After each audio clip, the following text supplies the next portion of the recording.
ये पवित्र कथा को श्रवण करने का सौभाग्य मिलता है।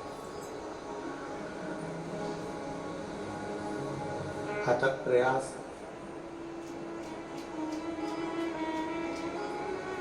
यादव जी का और श्री दिनेश जी साहू जी का, जो कथा मुंगेली में होने वाली थी, लोहनी में वो कथा कीचड़ भरे होने के कारणवश कैंसिल हुई और प्रभु कृपा से ऑनलाइन राजनंदगांव के इस पवित्र प्रांगण से कथा छत्तीसगढ़ वासियों को और पूरे राष्ट्र को श्रवण करने का सौभाग्य प्राप्त हुआ। बिना कृपा के, बिना दया के, बिना करुणा के कोई कार्य बिना शिव कृपा के नहीं हो सकता। यदि आप और हमको एक मौका भगवान की अविरत भक्ति प्राप्त करने का मिला है, यदि आप और हमको एक मौका भगवान शिव की निर्मल भक्ति का मिला है, तो ये कहीं ना कहीं भगवान शंकर की करुणा और उनकी कृपा से ही मिला है।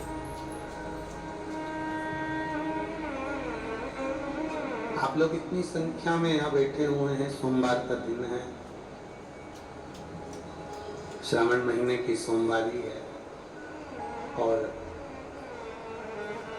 शिव महापुराण की कथा है। कोई पुण्य आपका, आपके पूर्वजों का, कोई भाग्य मेरा देव अधिगम महादेव कृपा करा होगा, तो आप सभी इस कथा का आनंद लेने के लिए यहाँ विराजित हुए। वो बिना करुणा के, बिना कृपा के, बिना दया के एक अंश भी हमें कुछ भी नहीं मिलता। कहते हैं आहार का यदि कुपोषण होता है तो केवल शरीर बेकार होता है।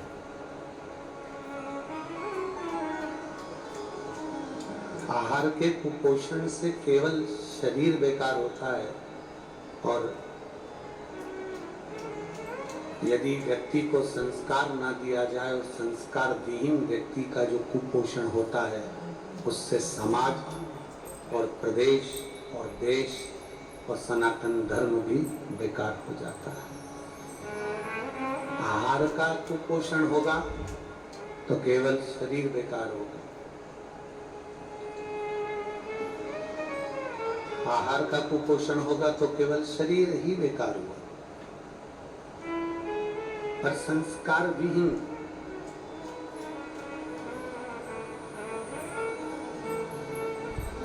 संस्कारों से परे, संस्कारों का विहीन व्यक्ति, जिसके अंदर कोई संस्कार ही नहीं है, वो भी एक कुपोषण ही है।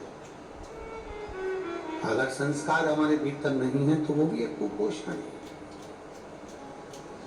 आहार का कुपोषण व्यक्ति के शरीर को बेकार करता है और संस्कार विहीन व्यक्ति, संस्कार नहीं है, वो भी कुपोषण में लिप्त है।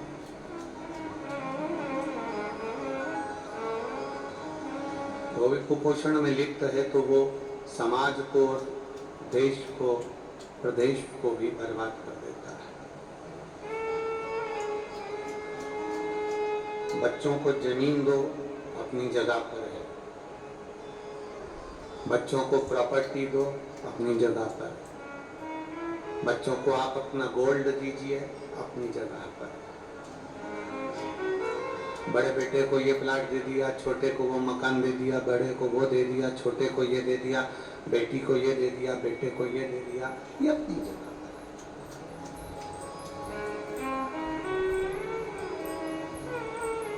हो सकता है तुमने जो जमीन दी है, हो सकता है तुमने जो प्रॉपर्टी दी है, हो सकता है तुमने जो जायदाद दी है, वो थोड़े दिन में चली जाए, उसके हक में नहीं रहे। कहीं बच्चे ने शेयर मार्केट खेल लिया, कहीं डब्बा खेल लिया, कहीं वायदा खेल लिया, कहीं गलत संगत में बैठ गया, चल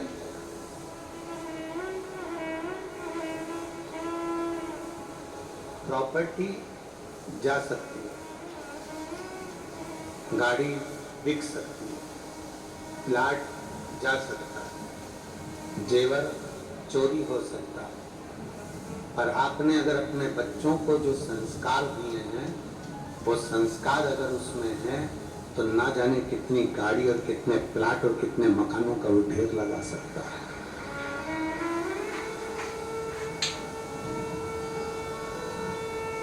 गाड़ी दो ना दो चलेगा, प्रॉपर्टी दो ना दो चलेगा, गोल्ड दो ना दो चलेगा, पर संस्कार विहीन व्यक्ति का जीवन व्यर्थ, उसकी कोई मूलता नहीं। अगर उसमें संस्कार होंगे, उसमें अगर लक्षण होंगे, उसमें अगर सभ्यता होगी, उसमें अगर करुणता होगी, उसमें अगर प्रेम होगा, उसमें वात्सल्यता होगी, उसमें अगर स्नेह होगा, उसमें अगर करुणता होगी, और वो संस्कारों के जल से अगर सिंचित किया गया होगा तो ये निश्चित है कि वो एक ना एक दिन वापिस हरा भरा हो जाएगा और वापिस उसके पास सब कुछ आ जाएगा। अगर संस्कारों से लिप्त है, संस्कारों में सना हुआ है तो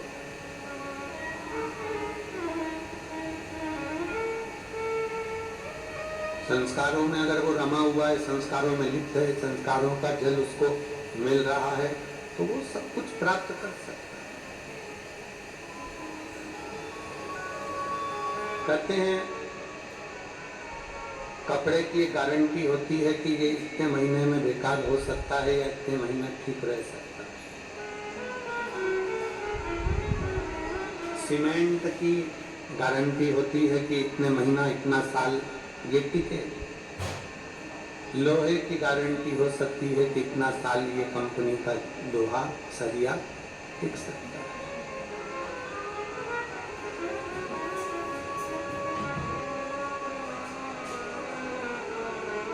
बहुत सारी चीजें हैं,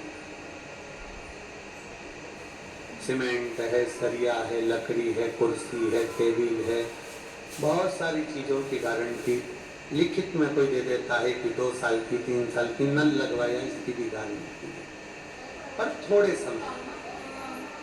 पाइप की गारंटी 1-2 साल, कपड़े की गारंटी थोड़े दिन की, जूता की गारंटी थोड़े दिन की, चप्पल की गारंटी थोड़े दिन की, चश्मे की फ्रेम की गारंटी थोड़े दिन की, चश्मे की ग्लास की गारंटी थोड़े दिन की। ये सब गारंटियां थोड़े दिन की होती है। पर शिव महापुराण में भगवान शंकर की कथा कहती है अपने अच्छे कर्म की जो गारंटी होती है वो पूरी जिंदगी की होती है कि अच्छे कर्म का फल व्यक्ति को मिलता है। अच्छे कर्म का जो फल है वो व्यक्ति को मिलेगा। थोड़ा लेट हो सकता है, थोड़ा देर हो सकती है, थोड़ा समय लग सकता है, पर मिलेगा जरूर। आपने अगर अच्छा कर्म किया है तो उसका फल, उसकी गारंटी है। कपड़े की गारंटी थोड़े दिन की है, प्लास्टिक की गारंटी थोड़े दिन की है, कुर्सी की, टेबल की, सब चीज की गारंटियां थोड़े दिन की, थोड़े दिन।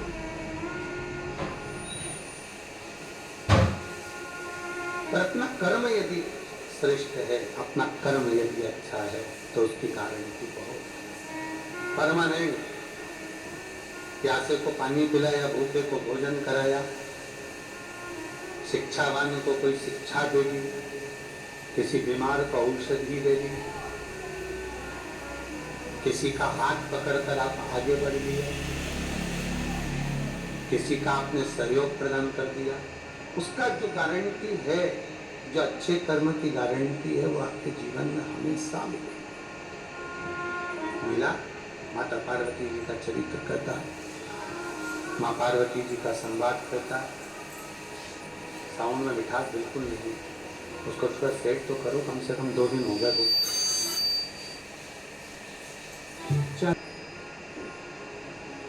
पार्वती जी ने वैसे तो तप करा, साधना करी, आराधना करी, भजन किया, कीर्तन किया, मंत्र जाप किया, नाम जाप किया, सब कुछ कर। पर माता पार्वती जी ने एक पुण्य बड़ा प्रबल करा कि एक छोटा सा बच्चा पानी में डूब रहा है, उसको मगर घड़ियाल उसको खा रहा है, और पार्वती जी अपना एक 1000 वर्ष का पुण्य देने को तैयार हो गई उस बच्चे के लिए।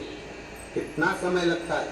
कोई तुमसे कह दे कि तुमने 16 सोमवार करे, 16 सोमवार करने में कोई ऐसे ही हो गए थे 16 सोमवार? जरा पूछो किसी माँ से, किसी बेटी से, किसी भाई से कि उसके 16 सोमवार उसने कैसे करे होंगे।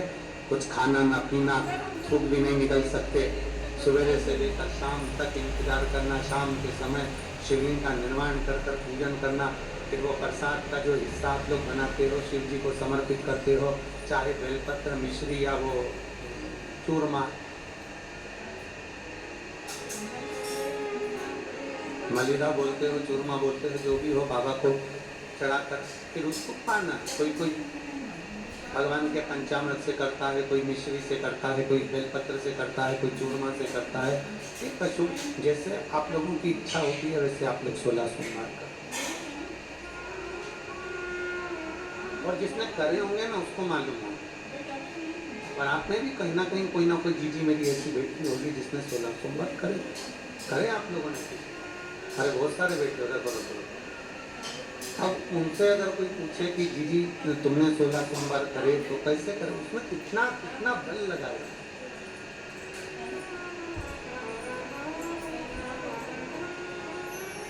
जरा उससे पूछा जाए, बच्चों को भी स्कूल भेजना है, पति का पूरा काम करना है, टिफिन तैयार करना है, सास को संभालना है, ससुर को संभालना है, देवर जेठ को संभालना है, पूरा परिवार संभालते फिर उसको अपने व्रत में ही उसको ये सब काम करना है। और व्रत में ही ना कुछ खाया ना पिया, सुबह से भूखी प्यासी, और सारा बच्चों को संभाले, घर को संभाले, कुटुंब को संभाले, संभालते शाम को पूजन की थाली लगाकर पूजन करना, किताब पढ़ना, पोथी पढ़ना, पोथी पढ़कर फिर थोड़ा सा भाग लेकर फिर भगवान का विसर्जन करना। जरा विचार करिए, उसका पूरा दिन उसने पूर्ण तरह से समर्पण में लगा दिया। और कोई उससे कह दे कि तुमने 16 सोमवार के व्रत करें, तुम्हारे को 16 सोमवार के व्रत का पूरा फल हमको दे दो, तो कोई जीजी से पूछे। परंतु दुनिया में कोई ऐसा नहीं होता जो अपना फल किसी को दे दे, पर केवल एक घर की स्त्री, घर की नारी, घर की माँ, घर की महिला, घर की नारी, घर की स्त्री एक ऐसी होती है जो 16 सोमवार का व्रत अपने लिए नहीं करती, अपने बच्चों या अपने पति के लिए या परिवार के लिए करती। हमने कई चीजों से पूछा कि तुम 16 सोमवार का व्रत करियो? हाँ। किसके लिए करियो? व्रत तुमने करा है, फल अपने पति के लिए। उनका स्वास्थ्य ठीक नहीं चल रहा था ना गुरुजी, उनका धंधा अच्छा नहीं चल रहा था ना गुरुजी, उनके यहाँ ऐसी तकलीफ थी ना गुरुजी, थोड़ा टेंशन आ गया था ना गुरुजी, इसलिए हमने ये व्रत हमारे पति के लिए करा। बेटे का थोड़ा काम अच्छा नहीं चल रहा था ना गुरुजी, बच्चे का स्वास्थ्य ठीक नहीं चल रहा था ना गुरुजी, तो हमने 16 सोमवार का व्रत कर लिया। हमने कहा जीजी तूने कभी अपने लिए व्रत करा? नारी जो कुछ भी है अपने जीवन में व्रत, तप, साधना जो कुछ भी करती है वो हमेशा अपने लिए नहीं करती। एक स्त्री जो कुछ भी व्रत करती है, साधना करती है, वो अपने कुटुंब के लिए, अपने इष्ट को, जो भी उसके पति हैं, उसके परिवार वाले हैं, उसके कुटुंब वाले हैं, उनको देने के लिए, अपने लिए नहीं जिए।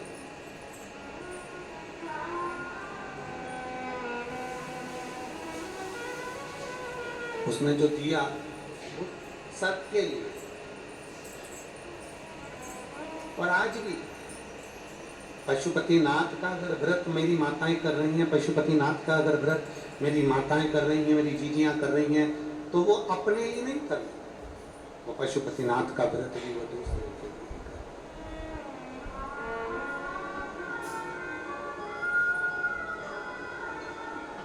और शंभु शरणे पड़ी मांगो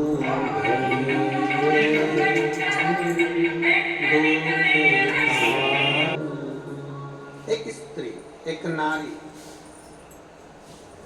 व्रत साधना भी कर रही है तो दूसरों के, अपने लिए नहीं कर। जो व्रत का फल मिला वो दूसरे के लिए। क्यों शिव प्रसन्न होते? इसलिए भगवान देवती महादेव प्रसन्न हो जाते हैं। पार्वती जी ने 1000 वर्ष तक तप किया, शिव प्रसन्न नहीं हुए, पर पार्वती ने एक अच्छा काम कर दिया, एक बच्चे के प्राण को बचा लिया, तो शंकर प्रसन्न हो गए, शिव प्रसन्न।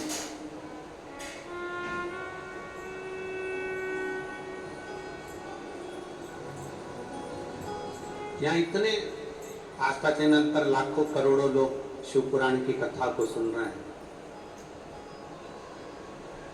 जितनी शिव पुराण की कथा लोग बड़े पंडाल में सुनते हैं, वहां बैठकर उनको ये कथा पंडाल में बैठकर सुनने को नहीं मिल रही है, तो वो भी चैनलों के माध्यम से सुन रहे हैं।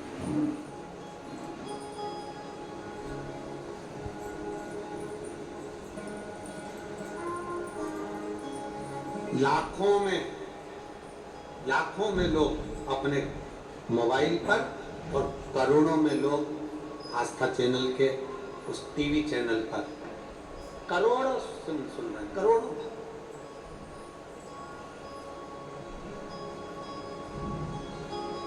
कोई थोड़ा बहुत नहीं है, करोड़ों में गिनती है।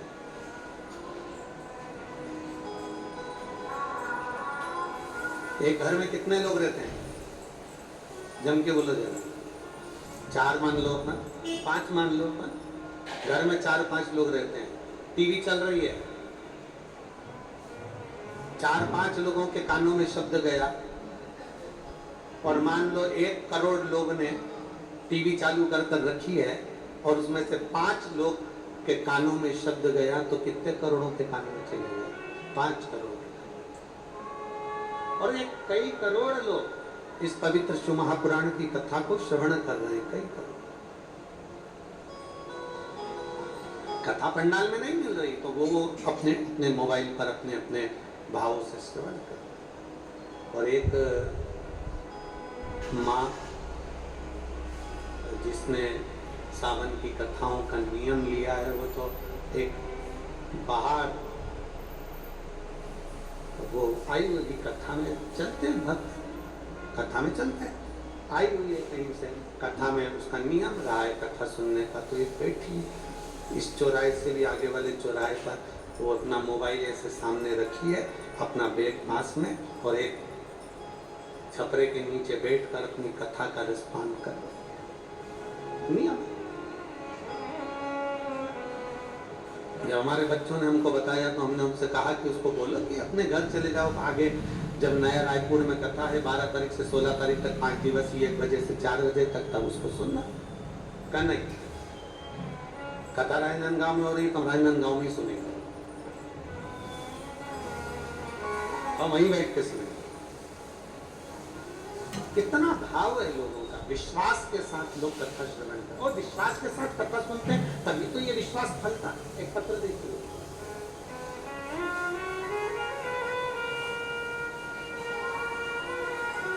मेरा नाम नीलिमा तिवारी है, मेरी माँ कुसुम तिवारी, राजनांदगांव छत्तीसगढ़ की रहने वासी हूँ। कहीं बैठी हैं नीलिमा तिवारी, आप ही हैं, श्री शिवाय नमस्ते में हाथ हिला, अजाव एक पेल पत्र ले जाना। मेरी माँ कुसुम तिवारी छत्तीसगढ़ के निवासी हैं, राजनांदगांव के। मेरी माँ बार बार बीमार पड़ती थी। हम सब भाई बहनों ने सोचा कि माँ की बीमारी का पता तो लगाएं, आखिर तकलीफ क्या है। तभी हम लोगों ने राजनांदगांव के डॉक्टर को दिखाया, तब डॉक्टर ने सोनोग्राफी कराने को कहा। उसके बाद सोनोग्राफी की रिपोर्ट आई, तब डॉक्टरों ने मम्मी के बच्चेदानी में इन्फेक्शन बताया। तब डॉक्टर ने रायपुर के लिए हमको रिफर कर दिया। हम रायपुर के मेकाहारा हॉस्पिटल में लेकर पहुँचे। वहाँ के डॉक्टरों को दिखाया, तो डॉक्टरों ने मम्मी का रिपोर्ट देखा और फिर बहुत सारी जांचें करी। जब बहुत सारी जांचें करी, तब उनको 3rd स्टेज का कैंसर बताया। जब 3rd स्टेज का कैंसर बताया, डॉक्टरों ने इलाज चालू करा, पर माँ की हालत और ज़्यादा ढील होते चली गई, ठीक नहीं हो पाई। डॉक्टरों ने कहा कि अब हमको लगता है कि ये 3rd स्टेज का कैंसर नहीं, ये 4th स्टेज का कैंसर है, इनकी सेवा ही बस बची है, वो कर सकते हैं। इलाज में बहुत देरी हो गई है, अब ये संभल पाना बहुत कठिन है। डॉक्टरों ने कह दिया कि थोड़ी सी दवाई ले लो और इनकी सेवा करो, इनको घर ले लो। ज़्यादा से ज़्यादा 2 महीना, 3 महीना, 4 महीने से ज़्यादा नहीं। हम बाबा का क्या गुणगान करें गुरुदेव। टीवी पर हमने हॉस्पिटल की नर्स के कहने पर कथा सुनना प्रारंभ करी और मोबाइल पर ही कथा सुनते सुनते हम अपने घर पर आ गए। घर पर आने के बाद हम हमारी माँ को लेकर कुबेरेश्वर धाम चले गए। वहाँ कंकर शंकर की पूजन करी, एक रुद्राक्ष लिया, उसको लेकर आ गए। तांबे के कलश में गलाते, शिव जी को चढ़ाते और वो पानी अपनी माँ को देते। धीरे धीरे एक बेलपत्र अपनी मम्मी को खाने के लिए दे देते। हमारी माँ को जब हम बेलपत्र देते उसको मंदिर तक ले जाके नंदी के पास बिठा देते और वहीं पर हम शंकर का चढ़ा हुआ जल अपनी माँ को पिला देते। ऐसा करते करते डॉक्टर ने तो 2-3 महीने का बोला था, पर ऐसा करते करते जब हम 1 महीने तक रेगुलर शिव जी का चढ़ा हुआ जल देने लगे, फिर हम इनको वापिस लेकर हॉस्पिटल रायपुर पहुंच गए। और हमने कहा, हमने सुना है कि रुद्राक्ष का फल मिलता है, बेलपत्र का फल मिलता है, शिव पर चढ़े हुए जल का फल मिलता है। डॉक्टर साहब एक रिपोर्ट और निकालिए। हमने हमारी माँ की दूसरी रिपोर्ट फिर डॉक्टरों के माध्यम से उसी हॉस्पिटल में निकलवाना प्रारंभ करी और 19 जून 2023 को डॉक्टर ने कह दिया कि तुम्हारी माता को कैंसर नहीं है और रिपोर्ट नॉर्मल है। मैं शिव को प्रणाम करने के लिए, एक विश्वास जब हमारे भीतर होता है, नाम है नीलिमा तिवारी, माँ है कुछ आज होता है।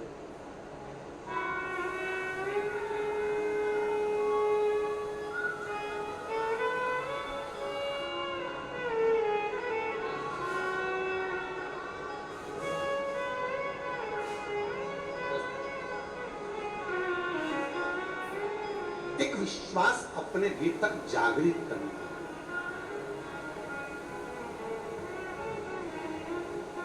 जब हमारे भीतर एक भरोसा, एक विश्वास जागृत हो जाता है, तब हमें शिव को ढूंढना नहीं पड़ता, शिव हमको ढूंढता। हमारा भरोसा कितना प्रबल है।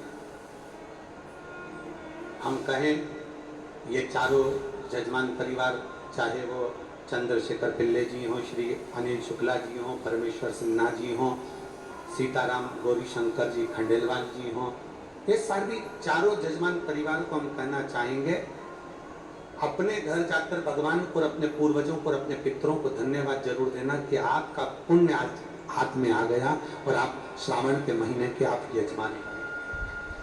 आपका पुण्य आपके सामने आ गया। कोई अच्छा कर्म हमारे सम्मुख में आ गया, हम नहीं जान पाते कि वो अच्छा कर्म कौन सा। हम नहीं पहचान पाते कि हमारा अच्छा कर्म कौन सा है। शिव कथा कहती है, 2 शब्द हैं, एक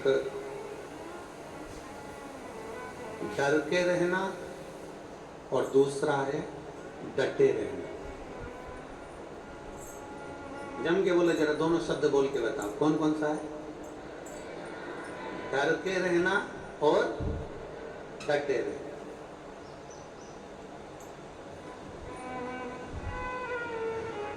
अब कोई तुमसे कह रहा है हट रहा है कुर्सी से,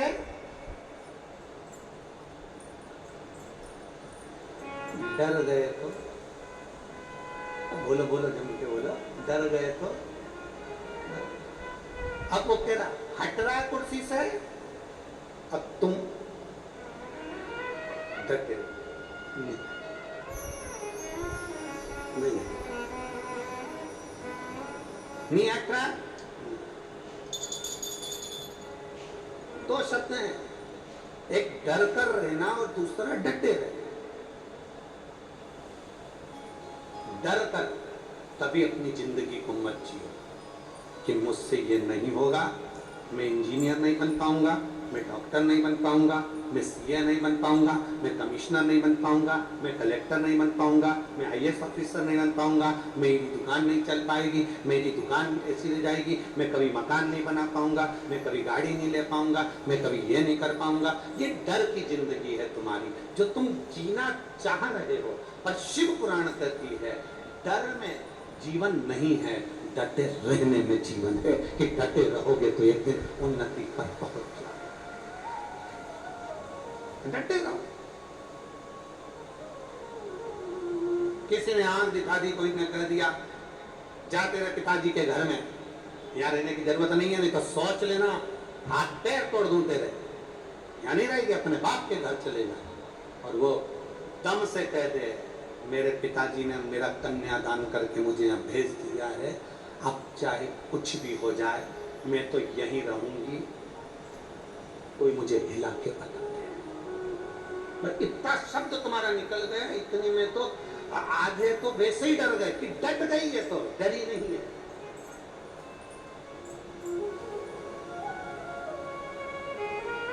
लोग क्या कहेंगे? डर में सबसे बड़ा शब्द रहता है लोग क्या कहेंगे। अरे डर में शब्द होगा लोग क्या कहेंगे, पर डटे रहने में कोई संबोधन नहीं है। डटे रहने में यह है कि कितना निठल्ला हो गया, कितना वैसा हो गया, अरे कितना एकदम कठोर हो गया, डटा हुआ हट ही नहीं रहा। सुभद्रा साहब, पति अनिल साहब, निवासी गांधीनगर राजनंद गांव। मेरा मोबाइल नंबर ये है। कहीं बैठे हो? कहाँ जिला से? कहीं बैठे हो? पर सुभद्रा साहब, पति अनिल साहब, निवासी गांधीनगर राजनंद गांव। का बैठे? ऊपर बैठे हैं। मेरे बड़े बेटे। उतरोगे कैसे? अच्छा ठीक है, आ जाओ। आ जाइए, दोनों आ जाओ, दोनों आ जाओ।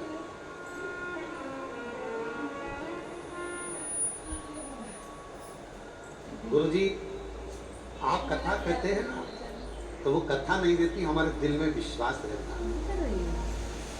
चाहे 3 दिन की कथा हो, चाहे 5 दिन की कथा हो, पर आपकी कथा में विश्वास बहुत नहीं। गुरुदेव, राजनंद गांव में मेरा पुत्र शशांक साहब 2018 से मैकेनिकल इंजीनियरिंग की पढ़ाई पूर्ण कर चुका है। 2018 में जब उसकी पढ़ाई पूर्ण हो गई थी, एक बार 2 बार कई बार उसने एग्जाम दिया 2018 से, पर उसका कहीं जॉब नहीं हुई। तब आपने छुरिया में कथा करी 2022, हम उसमें सम्मिलित हो गए। पंडाल में बैठकर बाबा से प्रार्थना करी, अपने बेटे से कहा कि तुम शिव की भक्ति, शंकर की आराधना। और बेटे ने विश्वास जागृत कर भरोसा जागृत कर शंकर के चरणों में डटा। अब देखो, डर में और डटे रहने में यही अंतर। डरा नहीं। कई जगह पर पत्रिका दिखाई, कोई कहता था ये सरकारी नौकरी नहीं कर सकता, कोई कहता है कि ये जॉब नहीं कर सकता, तुमने इसको गलत पढ़ा दिया, तुम इसको नौकरी मत कराओ, इसकी दुकान धंधा खुलवा दो। जितों से पूछा सभी ने ये कहा, पर आपकी कथा ने विश्वास दे दिया कि अगर भगवान शंकर पर भरोसा है तो वो जो मांगोगे वो तुम्हें मिलेगा जरूर। अब बेटे ने भी सोचा, एक तो मैं मैकेनिकल इंजीनियर बन गया 18 में, और जब से मेरी जॉब भी नहीं लग रही, इससे तो अच्छा है कि मैं दुकान खोलूं। हमने अपने बेटे से पूछा तू क्या चाहता? तो क्या माँ मैं इंजीनियर बना हूं, तो मैं भी नौकरी चाहता हूं। तो तू शिव जी के मंदिर में एक लोटा जल चढ़ा, शंकर का भजन कर। कावड़ यात्रा सीहोर की करी, बाबा को जल चढ़ाया, विनती करी, और बाबा की कृपा से मेरे बेटे ने जो गवर्नमेंट का एक एग्जाम होता है, उस एग्जाम को पास किया और 126 रैंक से आगे आकर मेरा बेटा आबकारी उप निरीक्षक के पद पर नियुक्त हुआ। मैं बाबा को धन्यवाद दूंगा। आबकारी उप निरीक्षक के पद पर मेरा बेटा सिलेक्ट हुआ। मैं बाबा को धन्यवाद देने के लिए आई हूँ। क्या कुबेरेश्वर महादेव इतनी जल्दी सुन लेता है? शिव तत्व होना चाहिए।